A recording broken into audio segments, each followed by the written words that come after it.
नेपाल की। जान बचाकर भागे चीनी कठपुतली ओली का सनसनीखेज दावा।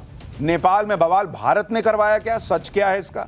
आंदोलन नेपाल के जेनजी का, लेकिन आंदोलन में पैसा किसका लगा? पर्दे के पीछे का खिलाड़ी कौन है? नेपाल का अगला प्रधानमंत्री कौन? जेनजी और सेना के बीच भी अब बवाल होने वाला है क्या? नेपाल में तख्ता पलट करने वाला जेनजी अब यह तय नहीं कर पा रहा है कि नेपाल की सत्ता कौन संभालेगा, वहां नया प्रधानमंत्री कौन बनेगा, यह आज भी क्लियर नहीं हुआ। लेकिन जिस तरह से पूरे आंदोलन में हिंसा भड़की, उससे हमने पाठशाला में कह दिया था कि लगता है आंदोलन को किसी ने हाईजैक कर लिया है। आज यही बात जो हमने आपको पाठशाला में डे 1 कही थी, वही बात नेपाल में आंदोलन करने वाले जेनजी के लोग कह रहे हैं कि भाई हमारा आंदोलन हाईजैक हो गया। जेनजी की तरफ से कहा गया कि हिंसा और आगजनी में जेनजी से जुड़े लोगों का कोई हाथ नहीं है, आंदोलन को मौका परस्त तत्वों ने हाईजैक कर लिया है। और पूरे बवाल के बीच पीएम की कुर्सी छोड़कर जान बचाकर भागे केपी शर्मा ओली ने भी सनसनीखेज दावा कर दिया। उन्होंने इशारा कर दिया कि नेपाल में बवाल भारत ने करवाया। लेकिन इसका सच क्या है, आज आपको विस्तार से बताऊंगा। नेपाल में तख्ता पलट करने वाले जेनजी के पीछे कौन सी ताकत है? पर्दे के पीछे के खिलाड़ी कौन है? इसके अलावा नेपाल के नए पीएम को लेकर जेनजी और नेपाल आर्मी के बीच छिड़ते बवाल की भी बात हो। लेकिन पहले नेपाल में आज जो हुआ है उसकी भी झलक दी। नेपाल में तख्ता पलट हुए 2 दिन हो चुके हैं, लेकिन अंतरिम पीएम पर सहमति नहीं बन पाई और इसी को लेकर आज नेपाली आर्मी के मुख्यालय में मैराथन बैठक चली। इस बैठक में पीएम के नाम को लेकर तो कोई फैसला नहीं हुआ, लेकिन जेनजी के आंदोलनकारी पीएम के नाम को लेकर 2 गुटों में बंट गए। बैठक के बाद सेना मुख्यालय के बाहर दोनों गुटों में हाथापाई तक हो गई। झड़प से पहले जेनजी के नेताओं ने प्रेस कॉन्फ्रेंस की, जिसमें आंदोलन को तोड़ने की कोशिश करने का आरोप लगाया था। जेनजी के नेताओं ने नेपाल की राजनीतिक पार्टियों पर आंदोलन में अपने एजेंट घुसाने का आरोप लगाया और आंदोलन पर उठ रहे सवालों की वजह से जेनजी के नेता रोते हुए भी नजर आए। लेकिन कैसे ये जेनजी के लोग आपस में भिड़ गए, उसकी तस्वीर आप देखिए। जेनजी आंदोलन में यह बिखराव तब दिखना शुरू हुआ जब नेपाल के पूर्व पीएम केपी शर्मा ओली के नाम से एक चिट्ठी सोशल मीडिया पर वायरल हुई और नेपाल में हुई क्रांति का ठीकरा भारत पर फोड़ने का प्रयास हुआ। चिट्ठी में लिखा गया कि डियर जेनजी, आज मैं शिवपुरी के इस एकांत सुरक्षा क्षेत्र में नेपाली सेना के सैनिकों से घिरा बैठा हूं और तुम्हें याद कर रहा हूं। सरकारी कार्यालयों में आगजनी और तोड़फोड़ अचानक नहीं हुई, आपके मासूम चेहरों का इस्तेमाल गुमराह करने के लिए किया जा रहा है।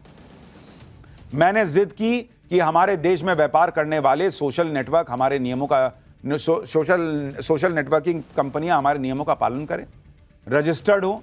मैंने जिद की कि लिपुलेख, काला पानी और लिम्पियाधुरा हमारे हैं। मैंने जिद की कि जैसा कि शास्त्रों में कहा गया है, भगवान श्री राम का जन्म भारत में नहीं बल्कि नेपाल में हुआ था। अगर मैं अपनी इन जिदों से पीछे हट जाता तो मुझे कई और अवसर मिलते, बहुत कुछ मिलता। अगर मैंने लिम्पियाधुरा समेत नेपाल का नक्शा संयुक्त राष्ट्र को नहीं भेजा होता या दूसरों को अपनी मनमानी चलाने दी होती तो मेरी जिंदगी किसी और ही दिशा में जा रही होती। यानी इन्होंने इशारों में कह दिया कि मैं भारत के हिसाब से नहीं चला इसलिए ऐसा हो गया, मैंने प्रभु श्री राम की जन्मस्थली नेपाल में बता दी इसलिए ऐसा हो गया। अरे जाओ, यहां भारत अमेरिका से भिड़ा बैठा है, उसको यही काम बचा है कि वो नेपाल में जिससे भारत के इतने अच्छे संबंध हैं, रोटी बेटी का रिश्ता है, वहां आग लगा देगा भारत। और आपके अपने मैप में बोल देने से कि ये हमारा है वो हमारा है, उससे क्या हो जाता है? आपके बोल देने से वो भारत का हिस्सा आपका हो जाएगा क्या? हालांकि अब यह भी कहा जा रहा है कि नेपाल की सत्ता से बेदखल किए जा चुके केपी शर्मा ओली देश छोड़कर जा चुके हैं। उनकी सरकार पर जबरदस्त भ्रष्टाचार के आरोप लगे। ऐसे में सवाल उठ रहे हैं कि क्या केपी शर्मा ओली अपने खिलाफ भड़के गुस्से की लहर को भारत की तरफ मोड़ना चाहते हैं? क्योंकि इस वक्त जेनजी के लोग नेपाल का अंतरिम पीएम कौन होगा, इस सवाल का जवाब तलाशने में जुटे। हालांकि कल तक यह तय माना जा रहा था कि नेपाल के सुप्रीम कोर्ट की चीफ जस्टिस रह चुकी सुशीला कार्की नेपाल की अगली पीएम हो सकती है। लेकिन अब जेनजी आंदोलनकारियों का एक गुट उनके खिलाफ हो गया है। आज जब नेपाली आर्मी के मुख्यालय में सुशीला कार्की को अंतरिम पीएम बनाए जाने को लेकर मंथन चल रहा था, उसी वक्त आर्मी मुख्यालय के बाहर जेनजी के गुट ने प्रदर्शन शुरू कर दिया। इस बीच यह दावा भी किया जाने लगा कि खुद सुशीला कार्की ने ही पीएम बनने से मना कर दिया, इनकार कर दिया।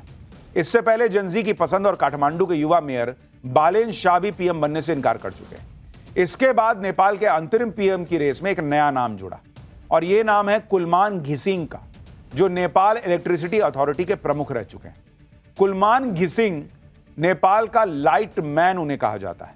कुलमान घिसिंग ने भारत में जमशेदपुर से इलेक्ट्रिकल इंजीनियरिंग की पढ़ाई की है। 1994 में कुलमान घिसिंग NEA यानी नेपाल इलेक्ट्रिसिटी अथॉरिटी से जुड़े। उन्होंने घाटे में डूबी NEA को मुनाफे में पहुंचाया, बिजली चोरी रोकने के लिए कई बड़े फैसले लिए। नेपाल में मचे बवाल की इनसाइड स्टोरी के बारे में भी बात जरूरी है, जिसके बारे में आगे बताऊंगा। लेकिन पहले बात खुद को रॉ का पूर्व एजेंट बताने वाले लकी बिष्ट की, जिनकी बड़ी चर्चा हो रही है सोशल मीडिया पर। दरअसल लकी बिष्ट 1 महीने पहले ही नेपाल में तख्तापलट की भविष्यवाणी कर चुके थे। अब जब नेपाल के पूर्व पीएम केपी शर्मा ओली अपनी सत्ता छीनने की खींच भारत पर उतार रहे हैं, ऐसे में नेपाल में भड़के जेनजी के आंदोलन की इनसाइड स्टोरी को भी समझना जरूरी है, जिसे देखते हुए 1 महीने पहले ही ओली सरकार के तख्तापलट की भविष्यवाणियां शुरू हो गई थी। दावा किया जा रहा है कि नेपाल में भड़के प्रदर्शनों के पीछे हामी नेपाल नाम के एक एनजीओ की बड़ी भूमिका मानी जा रही है। इस एनजीओ ने इंस्टाग्राम और डिस्कॉर्ड जैसे प्लेटफॉर्म्स का इस्तेमाल कर आंदोलन के लिए छात्रों को एकजुट किया। एनजीओ ने अपने सोशल मीडिया हैंडल्स पर हाउ टू प्रोटेस्ट नाम से वीडियो भी अपलोड किए, जिसमें प्रदर्शन के लिए छात्रों को कॉलेज बैग, किताबें लाने और स्कूल यूनिफॉर्म पहनने की सलाह दी गई। प्रदर्शनकारियों के हाथों में एनजीओ की तरफ से जारी यूथ अगेंस्ट करप्शन का बैनर भी नजर आया। काठमांडू प्रशासन के सूत्रों ने पहले भी बताया कि हामी नेपाल एनजीओ ने काठमांडू में विरोध प्रदर्शन आयोजित करने की परमिशन ली थी। विरोध प्रदर्शन का कोऑर्डिनेशन करने वाले सोशल मीडिया ग्रुप्स की पड़ताल से पता चला कि यह आंदोलन केपी शर्मा ओली सरकार के भ्रष्टाचार के खिलाफ बुलाया गया। इन सोशल मीडिया ग्रुप्स पर बेरोजगारी और असमानता के खिलाफ पोस्ट अपलोड की गई। नेपाल के युवा इंटरनेट यूजर्स का आरोप था कि राजनेताओं और मशहूर हस्तियों के बच्चों को लग्जरी सुविधाएं मिल रही हैं, जबकि आम लोगों को बुनियादी सुविधाओं के लिए भी संघर्ष करना पड़ रहा है। पड़ताल में यह भी पता चला कि आयोजकों को विरोध प्रदर्शन के दौरान हिंसा की आशंका पहले से थी। 20 से ज्यादा आंदोलनकारियों की मौत के बाद गुस्सा ज्यादा भड़क गया। मौत के लिए सुरक्षा बलों को जिम्मेदार बताया गया और सोशल मीडिया हैंडल्स पर प्रधानमंत्री समेत दूसरे मंत्रियों के घरों में बोतल बम फेंकने की चर्चा होने लगी। एक यूजर ने तो आंदोलनकारियों की मौत का बदला लेने के लिए मशीन गन तक की डिमांड कर दी। इसके बाद नेपाल के मंत्री प्रदर्शनकारियों के निशाने पर आ गए। किस तरह नेपाल के संचार मंत्री प्रदर्शनकारियों के सामने जान बचाने के लिए हाथ जोड़कर खड़े हैं और उसके बाद भी उनके घर को आग लगा दी गई, उसकी तस्वीरें आप देखिए।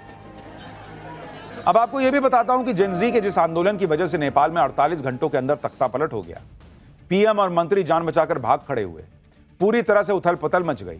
सोशल मीडिया पर उस आंदोलन को खड़ा करने वाले एनजीओ हामी नेपाल पर आंदोलन के लिए विदेशी फंडिंग लेने के आरोप लग रहे हैं। हामी नेपाल को नेपाल की ही बारबरा फाउंडेशन से कई बार फंडिंग मिली। हामी नेपाल एनजीओ को नेपाल में ऑफिस स्पेस भी बारबरा फाउंडेशन ने दिया। इसके अलावा कई दूसरी विदेशी संस्थाओं से भी करीब 20 करोड़ रुपए की फंडिंग जुटाई गई। हामी नेपाल के तार ऐसे लोगों से जुड़े हैं जिन पर खुद भ्रष्टाचार के गंभीर आरोप हैं। एनजीओ हामी नेपाल के मेंटोर माने जाने वाले दीपक भट्ट पर आर्म्स डील में फायदा उठाने के आरोप है। इसी तरह हामी नेपाल के फाइनेंशियल सपोर्टर साहिल अग्रवाल को कोविड के वक्त थर्मामीटर की ब्लैक मार्केटिंग के आरोप में गिरफ्तार किया जा चुका है। किसी देश को अस्थिर करने के लिए एनजीओ को होने वाली विदेशी फंडिंग कितनी खतरनाक हो सकती है, इसे भारत के नजरिए से भी समझना जरूरी है, क्योंकि भारत में नेपाल, बांग्लादेश या श्रीलंका जैसे हालात बनने से रोकने के लिए जब जब पीएम मोदी ने एक्शन लिया, तब तब एक इकोसिस्टम इस पर सवाल उठाने से नहीं चूकता। जैसे साल 2019 में मोदी सरकार ने बताया था कि 2014 से 2019 के बीच संदिग्ध विदेशी फंडिंग को लेकर 14,500 एनजीओ को बैन किया गया था। इन एनजीओ पर फंडिंग लेने में नियमों की अनदेखी का आरोप था। इसके अलावा एंटी इंडिया प्रोपेगेंडा फैलाने वाली कई संस्थाओं जैसे ऑक्सफैम, एमनेस्टी इंटरनेशनल इंडिया पर विदेशी फंडिंग से जुड़े आरोपों पर एक्शन हुआ। अब यह भी देखिए कि सीए प्रोटेस्ट के दौरान 2020 में दिल्ली में जो दंगे हुए, उनकी जांच के दौरान पुलिस ने दावा किया था कि आरोपियों को ओमान और यूएई जैसे देशों से फंडिंग मिली। यही नहीं, सीए प्रोटेस्ट से जुड़ी संस्थाओं को भी सऊदी अरब, यूएई, ओमान और कतर से फंडिंग मिलने का आरोप लगा, जिसका दावा पुलिस ने चार्जशीट में भी किया। इसी तरह 2022 में मोदी सरकार ने पीएफआई को बैन किया, जिस पर टेरर फंडिंग के गंभीर आरोप लगे। पीएफआई पर खाड़ी देशों से फंड जुटाने का आरोप लगा। दिल्ली और हाथरस में हुए दंगों के लिए भी पीएफआई पर चीन से फंड जुटाने का आरोप लगा। जांच में यह भी पता चला कि दिल्ली दंगे के आरोप भगोड़े जाकिर नाइक से जुड़ते मिले और उनके एनजीओ को मलेशिया से फंडिंग हुई। यानी नरेंद्र मोदी सरकार ने प्रोएक्टिवली काम किया, वरना प्रयास तो कई लोग कर रहे थे, ऐसा आरोप लगता है। पिछले साल ही केंद्र सरकार खुद सुप्रीम कोर्ट में जो हलफनामा दी थी, उसमें बता चुकी है कि इस तरह के एनजीओ विदेश से मिल रही फंडिंग का इस्तेमाल सरकार की योजनाओं के खिलाफ करते हैं। विदेश से मिली फंडिंग की 90% से ज्यादा रकम का इस्तेमाल प्रदर्शनों और उसके लिए लोगों को भाड़े पर इकट्ठा करने में होता है। यह नरेंद्र मोदी का विजन है जिसका लोहा नेपाल के प्रदर्शन में शामिल वहां के युवा भी मान रहे हैं और कह रहे हैं कि नेपाल को शक्तिशाली बनना है तो भारत की तरह नई टेक्नोलॉजी पर फोकस करना होगा। सुनिए एक बार। टेक्नोलोजीको जमानामा नेपाल धेरै तल छ। नजिकैको छिमेकी देश इन्डिया टेक्नोलोजीमा धेरै माथि भइसक्यो। विश्वकै पावरफुल कन्ट्रीमा इन्डिया गइसक्यो। नयाँ नयाँ टेक्नोलोजीहरू उत्पादन गरेर इन्डिया जस्तै पावरफुल बनाउन चाहन्छौँ हामी। यानी भारत की चर्चा नेपाल में भी है, नरेंद्र मोदी जैसा नेता मिल जाए इसकी चर्चा नेपाल में भी है।